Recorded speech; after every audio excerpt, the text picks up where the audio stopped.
Look at the picture. For the last few weeks, it's been a permanent fixture on every news and social networking site. His is a story of a continuous fight, a struggle that lasted hundreds of years with seemingly no end in sight.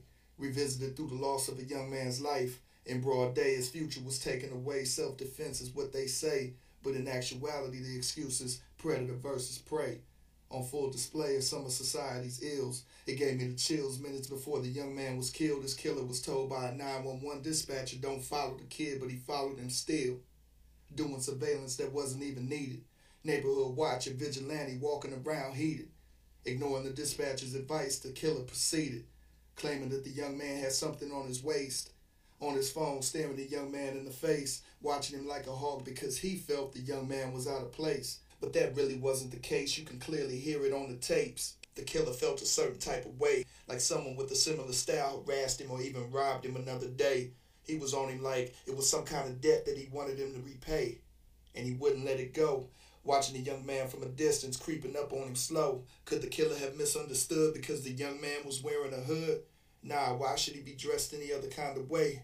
Come to find out, in Florida it was raining that day. But to the killer, it wasn't evident that the young man was dressed for the elements. If I was the young man or someone that I didn't know was following me, watching my every move, I'm pretty sure it would change or affect my mood. Words may have been exchanged and altercation may have ensued.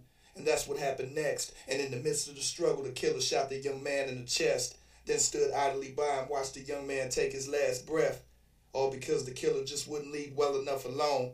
Residents called 911 during the fight. In one tape, you could hear the gunshot over the phone and reports of the young man laying there motionless. But now we got some other issues to address. Racial inequality and the pace of my people's progress. Loopholes in the law have things looking just a mess. This happened a month or so prior to me writing this, and they still have yet to make an arrest.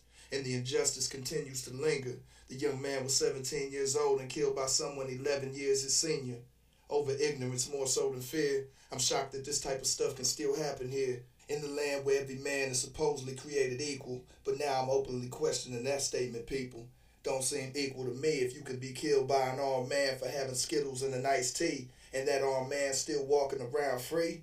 Stand your ground, law my ass. This will shoot first and ask questions last, leaving his parents to mourn and wonder what that young man could have went on to be, and us to wonder what makes that young man any different from me. This story shouldn't be ignored, and the killer shouldn't be pardoned. This is dedicated to the memory of the life of the young man in the story, Trayvon Martin.